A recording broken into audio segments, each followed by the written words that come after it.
నమస్తే, welcome to Disha TV. Telangana రాష్ట్రంలో తెలంగాణ రక్షణ సేన ఎప్పుడైతే ఏర్పడిందో అప్పటి నుంచి కవిత గారు తీసుకుంటున్నటువంటి ప్రతి అంశం కూడా చర్చనీయాంశం మారుతూ ఉంది. ఎందుకంటే పాంచజన్యం అన్నారు. సో పాంచజన్యంలో కూడా ఆ 5 అంశాలు ఏవైతే పెట్టారో దాంట్లో భాగంగా మరొక అంశం కొత్త తెరపై తీసుకొచ్చారు.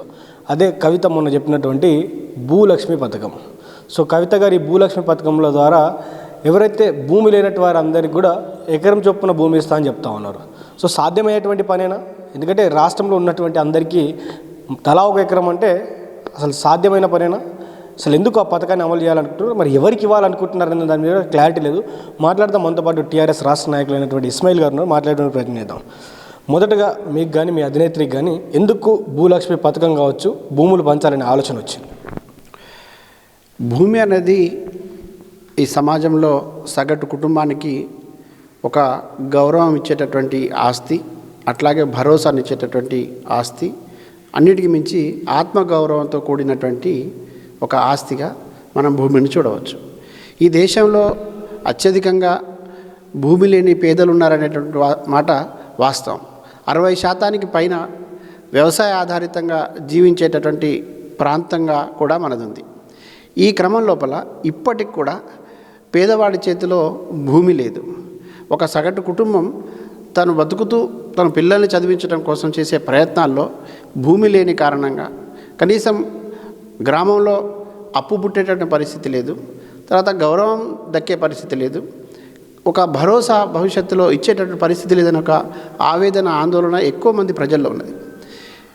జనం బాట పేరుతోని మా అధినేత్రి కవితమ్మ గారు అన్ని పల్లెలకు వెళ్ళిన సందర్భం లోపల, అదేవిధంగా అంతకుముందు ప్రజాప్రతినిధిగా ఉన్నప్పుడు కూడా ప్రజల నుంచి వచ్చినటువంటి అనేక రకమైనటువంటి సమస్యల్ని దగ్గరగా చూసినటువంటి కవితమ్మ జనం బాటలో మరీ ముఖ్యంగా పేద ప్రజలు, అత్యధికంగా భూమి లేనటువంటి పేద ప్రజలు కవితమ్మ దృష్టికి ఈ ప్రధానమైన సమస్యను తీసుకొచ్చినారు. ఇక్కడ ఉన్నటువంటి ఈ రాష్ట్రం తెలంగాణ పూర్తిగా పరాయి పాలన నుంచి విముక్తి అయిన తర్వాత కూడా ఇక్కడ నీళ్ళు వస్తాయి, నిధులు వస్తాయి, నియామకాలు జరుగుతాయని భావించినటువంటి ఇక్కడ ప్రజలకి వాళ్ళ ఆశ నెరవేరడం కోసం కనీసం వాళ్ళ చేతిలో సెంటు భూమి లేనటువంటి పరిస్థితి ఉన్నది. ఆశలు కల్పించిన ప్రభుత్వాలు కూడా ఆ దిశగా ఎక్కడ ప్రయత్నాలు జరగలేదు. కాబట్టి ఇవాళ భూమి అనేది సమాజంలో సగటు కుటుంబానికి గౌరవం ఇచ్చేటటువంటి ఆస్తి కాబట్టి, ఒక భరోసా ఇచ్చే ఆస్తి కాబట్టి తప్పకుండా ముందైతే ప్రభుత్వాల బాధ్యత ఏమిటంటే ఆ కుటుంబ యజమాని కనీసం గుండెపై చేయి వేసుకొని పడుకునేటటువంటి పరిస్థితి రావాలంటే భరోసా ఇవ్వాల్సిన అవసరం ఉంది. కాబట్టి మొదటగా భూమి తన చేతిలో ఉండాలనే లక్ష్యంతో ఇవాళ కవితమ్మ గారు ఈ బృహత్తరమైనటువంటి పథకానికి శ్రీకారం చుట్టినారు, ప్రకటన చేసినారు. అయితే వాస్తవంగా మరి ఎవరికి ఇస్తారు? బీసీ, ఎస్సీ, ఎస్టీలకు మాత్రమే ఇస్తారా, ఇంకా అందరికీ ఇస్తారా? ఎట్లా మీరేం చెప్పదలుచుకున్నారు? భూమి లేని ప్రతి కుటుంబానికి ఎకరం చొప్పున ఈ భూలక్ష్మి పథకం ద్వారా భూమి అందజేస్తామని కవితమ్మ గారు చెప్పినారు. దానికి తప్పకుండా భూమి లేని పేదలు ఎవరైతే ఉంటారో తప్పకుండా వాళ్ళకు ప్రతి కుటుంబానికి 1 ఎకరం భూమి ఇచ్చేటటువంటి పథకం భూలక్ష్మి పథకం. ఇది రాజకీయ ప్రకటన కాదు, మేనిఫెస్టోలో ఇచ్చి మాట తప్పే ప్రకటన కాదు. ఇది ఖచ్చితంగా ఈ ప్రాంత ప్రజలపైన, ఈ ప్రాంత ప్రజల అభివృద్ధి పైన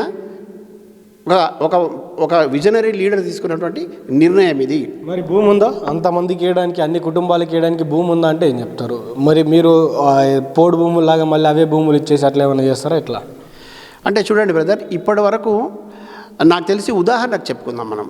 అంటే 75లో అనుకుంటా పివి నరసింహారావు గారు ముఖ్యమంత్రిగా ఉన్నప్పుడు భూ సంస్కరణల చట్టం ఒకటి అమల్లోకి వచ్చింది. దాంట్లో ప్రకారంగా సీలింగ్ భూములని సేకరించడం మొదలుపెట్టినారు.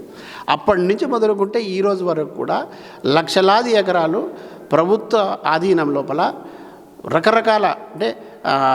రకరకాల పేర్లతో సేకరించి ఉన్నటువంటి భూమి అత్యధికంగా ఉన్నది. అదేవిధంగా ఈ చాలామందికి పట్టాలు చేతులకు ఇచ్చినారు, కానీ ఆ భూమి ఎక్కడుందో చూపెట్టలేని పరిస్థితి గతంలో ఈ సీలింగ్ యాక్ట్ కింద, తర్వాత దళితులకు ఇచ్చేటటువంటి భూమి అని చెప్పి చాలా సందర్భాల్లో ఇచ్చినట్టుగా పట్టాలు ఇచ్చినారు, కానీ ఆ భూమి వాళ్ళ చేతికి అందలేదు. అది ఎక్కడ ఉంది అంటే అనేక రకాలుగా పరిశీలన జరిగి చూసినా, పరిశోధనలు చేసి చూసినా, అనేక సర్వేలు చెప్తున్నా అవి మళ్ళీ ఎవరైతే తమ ఆధిపత్యాన్ని కొనసాగించుకుంటూ పేదలపై ఆధిపత్యాన్ని కొనసాగించినారో అట్లాంటి అప్పుడున్నటువంటి భూస్వాముల చేతిలో కబ్జాకు గురై ఉన్నది. ఇప్పుడున్నటువంటి పెత్తందారుల చేతిలో కబ్జాలకు గురై ఉన్నది, రియల్టర్ల చేతిలో కబ్జాకు గురై ఉన్నది.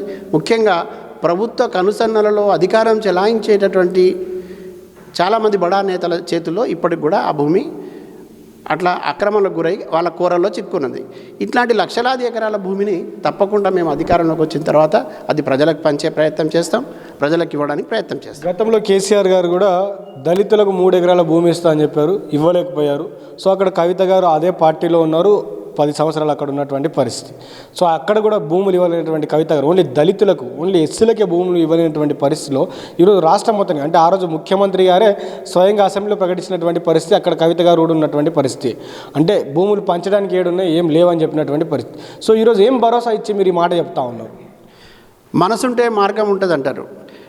తర్వాత కొంతమంది మాటలకు పరిమితమైనటువంటి నేతల్ని మనం చూసాం, కానీ చేతల్లో చూపించేటటువంటి నేతలు కూడా చాలామంది ఉన్నారు. తర్వాత మనసు ఉండాలి ఏదైనా పని చేయడానికి. ఒక విశాల దృక్పథం కలిగి, విశాల హృదయం కలిగి పనిచేస్తే తప్పకుండా సమస్యలు పరిష్కారం అవుతాయి అనడానికి చాలా సందర్భాల్లో కవితమ్మ చేసినటువంటి ఉద్యమాలు, పోరాటాలు, అదేవిధంగా కవితమ్మ రేపటి తరం కోసం చేసేటటువంటి అనేక ఆలోచనలే మనకు నిదర్శనంగా కనబడుతూ ఉన్నాయి. ఈ సందర్భం లోపల కొన్ని రాజకీయ పార్టీలు, తర్వాత కొంత మీడియా కూడా ఒక రకమైనటువంటి అనుమానాలను వ్యక్తం చేయడంతో పాటు అపోహల్ని ప్రజల్లో కలిగించేటటువంటి ప్రయత్నం చేస్తూ ఉన్నారు.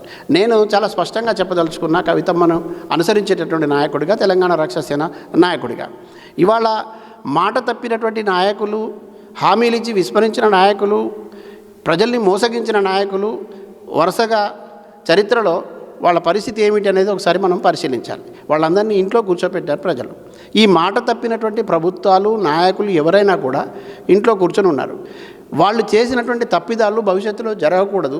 వాళ్ళు ఇచ్చినటువంటి హామీలు విస్మరించిన తీరు ప్రజల్లో ఎంత వ్యతిరేకత ఉన్నది, తర్వాత ప్రజలు ఇంకా ఎందుకు ఇప్పటికి కూడా ఆశగా భూమి కోసం ఎదురు చూస్తున్నారు, ఇటువంటి అనేక అంశాల్ని కవితమ్మ గారు చాలా స్టడీ చేసినారు. ఇది ఒకరోజుతో అయినటువంటి పని కాదు. సుమారుగా 1 ఏడాది కాలంగా దీని మీద ఎక్సర్సైజ్ చేస్తూ వస్తాను. అనేక మంది మేధావులతో మాట్లాడినాము, తర్వాత వ్యవసాయ రంగ నిపుణులతో మాట్లాడినాము, విద్యావంతులతో మాట్లాడినాం, బుద్ధిజీవులతో మాట్లాడినాం. మరీ ముఖ్యంగా ఈ తెలంగాణ సస్యశ్యామలంగా ఉండాలి, ఈ తెలంగాణ ప్రజానీకం సస్యశ్యామలంగా ఉండాలి, ఇక్కడ ఉన్నటువంటి పేదరికం నిర్మూలన జరగాలి అనేటువంటి భావించేటటువంటి కొన్ని NGOస్తో కూడా మాట్లాడినాం. కవితమ్మ గారు మనసు పెట్టి దీనిపైన చాలా సీరియస్గా ఎక్సర్సైజ్ చేసి ఈ ప్రకటన చేసినారు. నేను చాలా స్పష్టంగా చెప్తా ఉన్నా, నాకు నమ్మకం ఉన్నది, విశ్వాసం ఉన్నది. ఇక్కడ ఉన్నటువంటి ఈ రాష్ట్రంలో ఇప్పటివరకు ఏ ప్రభుత్వం చేయలేనటువంటి ఒక సాహసోపేత నిర్ణయం భూలక్ష్మి పథకము. దీని ద్వారా తప్పకుండా ప్రతి పేద కుటుంబానికి ఎకరం భూమి అందించడం అనేది తప్పకుండా జరుగుతుంది. ఎట్లా జరుగుతుందని మీరు అడిగినప్పుడు ఇందాక చెప్పాను. నేను చాలా క్లియర్గా ఈ లక్షలాది ఎకరాలు ఏదైతే ప్రభుత్వ ఆధీనంలో ఉండి వినియోగంలో లేని భూమి ఏదైతే ఉన్నదో దాన్ని వినియోగంలోకి తెస్తాం. కబ్జా కోరల్లో ఉన్నటువంటి ఆక్రమణలు తొలగించి తీసుకొచ్చి ప్రజలకు అప్పచెప్తాం. అదేవిధంగా ఇవాళ మనం ఎకనామికల్ కారిడార్ అంటున్నాం, అదేవిధంగా ఇండస్ట్రియల్ కారిడార్స్ అంటున్నాం. తర్వాత కొన్ని ప్రాజెక్టులు చేసినప్పుడు ఆ ప్రాజెక్టులకు సంబంధించినటువంటి భూములు సేకరిస్తున్నామని చెప్తున్నాం. కానీ అవన్నీ కూడా నిరుపయోగంగా అట్లాగే మిగిలిపోయి ఉన్నాయి, అది ప్రభుత్వ ఆధీనంలో ఉన్నాయి.